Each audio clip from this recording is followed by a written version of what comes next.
कुलसूम बचपन से ही सुलझी हुई लड़की थी। वो मौलवी साहब की इकलौती बेटी थी। जब वो जवान हुई तो उसकी खूबसूरती के चर्चे पूरे गांव में होने लगे। एक रईस का बेटा उस पर अपना दिल हार बैठा। वो खुद ऐसी महफिलों की जीनत बनता था जहां शराब नोशी आम थी और इसके औरतों के साथ नाजायज ताल्लुकात थे। जब उससे उसके दोस्त ने पूछा कि तुम तो एक रंगीन मिजाज आदमी हो, फिर तुझे इमाम मस्जिद की बेटी ही क्यों पसंद आई, उसने जवाब दिया कि ये सब चीजें तो मैं दिल बहलाने के लिए करता हूँ, मगर इनको मैं अपने घर की जीनत नहीं बना सकता। उसके दोस्त ने कहा कि अगर तुम उस लड़की को अपनाना चाहते हो तो तुझे ये सब छोड़ना पड़ेगा। ये सुनकर रईस के बेटे को गुस्सा आ गया। उसने अपने दोस्त से कहा कि मेरे मामलात में बोलने की जरूरत नहीं है, मैं वही करूंगा जो मेरा दिल करेगा। रईस का दोस्त इसी के खर्चे पर ही पल रहा था। उसने दिल में सोचा कि ये तो अकल का अंधा है, अगर मैं इसे नाराज कर बैठा तो मेरा तो खर्चा पानी बंद हो जाएगा। उसने रईस के बेटे से कहा कि यार मैं तो मजाक कर रहा था, तुम बिल्कुल ठीक बात कर रहे हो। रईस के बेटे ने अपनी माँ को इमाम मस्जिद के घर भेजा ताकि वो उसके रिश्ते की बात कर सकें। इमाम मस्जिद ने कहा कि मुझे सोचने का वक्त चाहिए, मैं अपनी बेटी की मर्जी जरूर पूछूंगा। मौलवी साहब अपनी बेटी के पास आए और कहा कि गांव के रईस की बीवी अपने बेटे के लिए हमारे घर आई थी, मैं तुमसे तुम्हारी मर्जी पूछना चाहता हूँ। कुलसूम ने कहा कि अब्बा जान, वो एक अयाश और बदकार इंसान है, अगर आप मेरी मर्जी पूछना चाहते हैं तो मैं ऐसे शख्स की शरीक हयात नहीं बन सकती। मौलवी साहब ने कहा कि बेटी तुमने मेरे दिल की बात कर डाली, मुझे भी वो आदमी पसंद नहीं है, मैं बस ये देखना चाह रहा था कि तुम कौन सा फैसला करती हो। कुछ दिन बाद रईस के बेटे ने अपनी माँ को दोबारा मौलवी साहब के घर भेजा। मौलवी साहब ने साफ इनकार कर दिया। उसकी माँ वापस घर लौट गई और अपने बेटे को सब बता दिया। रईस का बेटा गुस्से से पागल हो गया। उसने अपनी माँ से कहा कि उस लड़की ने मुझे ठुकराकर बहुत बड़ी गलती कर दी, मैं उसको जमाने में जलील और रुस्वा कर दूंगा। उसकी माँ ने उसे समझाया कि बेटा अगर आज तुम एक सुलझे हुए इंसान होते तो वो लड़की तुझे किसी सूरत भी इनकार ना करती। हमारे पास मालो दौलत भी है, एक अच्छा घर भी है, मगर एक औरत मालो दौलत और घर को बाद में देखती है, पहले यही चीज देखती है कि वो आदमी कैसा है जो उसका हमसफर होगा। रईस के बेटे को अपनी माँ पर भी गुस्सा आया। वो सच्चाई सुनने का आदी नहीं था। एक दिन कुलसूम गली से गुजर रही थी कि अचानक ही ये उसके सामने आ गया। उसने कुलसूम से कहा कि अब जिल्लत उठाने के लिए तैयार हो जाओ, मैं तुझे बदनाम करने में कोई कसर नहीं छोड़ूंगा।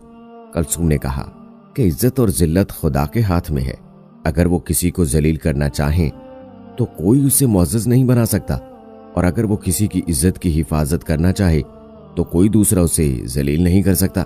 ये कहकर कुलसूम चली गई, मगर रईस का बेटा अब कुलसूम को बदनाम करने के मंसूबे सोचने लगा। वो कुलसूम को जलील करने के लिए अजीब व गरीब मंसूबा बना रहा था। कभी वो खुद से खत लिखकर ये मशहूर कर देता कि ये कुलसूम ने मुझे खत भेजे हैं, कभी वो कुलसूम पर झूठे इल्जाम लगाता कि वह मुझे रात को अकेले में मिलने आती है। उसने जो मुमकिन था उसने किया, मगर गांव के सब लोग जानते थे कि ये सिर्फ इल्जामात हैं, इनका हकीकत से कोई ताल्लुक नहीं है।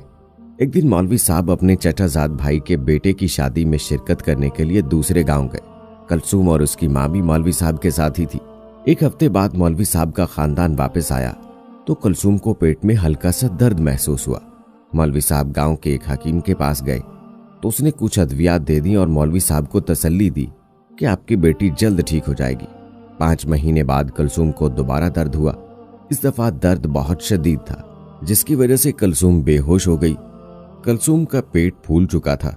मौलवी साहब कुलसूम को दोबारा हकीम के पास लेकर गए तो हकीम ने दावा कर दिया कि कुलसूम हामला हो चुकी है, क्योंकि पेट के अंदर बच्चा हरकत करता दिखाई देता है। ये वो दौर था जिसमें अल्ट्रासाउंड और एक्सरे की सहूलत मौजूद नहीं थी। मौलवी साहब शर्म से पानी पानी हो गए और कुलसूम को साथ लेकर घर रवाना हुए। रईस का बेटा हकीम के पास आया और उससे दरियाफ्त किया कि मौलवी साहब की बेटी को क्या तकलीफ है। हकीम ने रईस के बेटे को सब बता दिया। रईस के बेटे की खुशी की इंतहा न रही। वो तो इसी मौके की तलाश में था कि किसी तरह कुलसूम को बदनाम किया जा सके। उसके दिमाग में एक शैतानी तरकीब आई। उसने एक मिरासी को बहुत सारे पैसे देकर कहा कि पूरे गांव में मशहूर कर दो कि ये मौलवी साहब की बेटी बगैर निकाह के ही बच्चे की मां बनने वाली है। बहुत सारे लोग ये बात सुनकर मौलवी साहब के दरवाजे पर जमा हो गए। वो मौलवी से हकीकत जानना चाहते थे, मगर मौलवी का झुका हुआ चेहरा देखकर सब समझ गए। उन्होंने ना सिर्फ मौलवी साहब को मस्जिद की इमामत से हटा दिया, बल्कि ये मुतालबा भी किया कि 2 दिन के अंदर वो गांव छोड़कर चला जाए, क्योंकि हमारे गांव में ऐसे बेहया लोगों के लिए कोई जगह नहीं है। कुलसूम अपनी माँ के सामने कस्में उठाकर यही कहती रही कि मुझे किसी नामहरम ने हाथ तक नहीं लगाया। मौलवी साहब तलवार लेकर आए और कुलसूम का सर कलम करना चाहा, मगर उसकी माँ सामने आ गई। उसने कहा कि मैं ये साबित करूंगी कि मेरी बेटी बेकसूर है। कुलसूम की माँ ने एक हकीम का नाम सुना था जो दानाई में बहुत शोहरत रखता था। वो दोनों कुलसूम को उसके पास ले गए। हकीम ने देखा कि कुलसूम का पेट फूला हुआ था और पेट के अंदर हरकत भी थी। उसने कमरे में कुत्ता ज़िबा किया और दूसरे कमरे में बकरा ज़िबा कर दिया। उसने बकरे का गोश्त मौलवी साहब की बीवी और कुलसूम की दावत के बाद हकीम ने कुलसूम से पूछा कि कभी तुमने बगैर बर्तन के कहीं से पानी पिया था? कुलसूम ने बताया कि एक दिन हम शादी पर जा रहे थे कि गर्मी की वजह से मुझे सख्त प्यास लगी तो मैंने एक नहर से चुल्लू भरकर पानी पी लिया था। हकीम कुलसूम को इसी कमरे में ले गया जहां कुत्ता ज़िबा किया था। कुलसूम ने कराहत भरे लहजे में कहा कि कुत्ते को किस लिए ज़िबा किया गया? हकीम ने कहा कि तुम्हारा इलाज उसी वक्त मुमकिन था जब तुमको कुत्ते का गोश्त खिलाया जाता। तुमने अभी जो गोश्त खाया है वो कुत्ते का था। कुलसूम ने जैसे ही ये सुना तो उसका जी मतलाने लगा और उसे एक जोरदार क़याई। उसके पेट से पहले बहुत सा पानी निकला, इसके बाद बहुत बड़ा सा मेंढक निकला। मौलवी साहब ने हकीम से पूछा कि क्या माजरा है? हकीम ने मौलवी को बताया कि जब कुलसूम ने नहर से पानी पिया था तो इस पानी में एक छोटा सा मेंढक जो उस वक्त टेडपुल की शक्ल में था पेट में चला गया। वो पेट में ही परवरिश पाता रहा और जब वो पूरा मेंढक बन गया तो पेट फूलना शुरू हो गया, बिल्कुल इसी तरह जैसे एक औरत उम्मीद से हो। इसके बाद पूरे गांव वालों को जब इस हकीकत का पता चला तो वो मौलवी साहब से माफ़ी मांगने लगे। इसके घर आए, मगर इस वाक़े के बाद मौलवी साहब पूरी ज़िंदगी अपनी बेटी से माफ़ी मांगते रहे कि बेटी मुझे माफ़ कर देना, मैंने तुम्हारे किरदार पर शक किया था।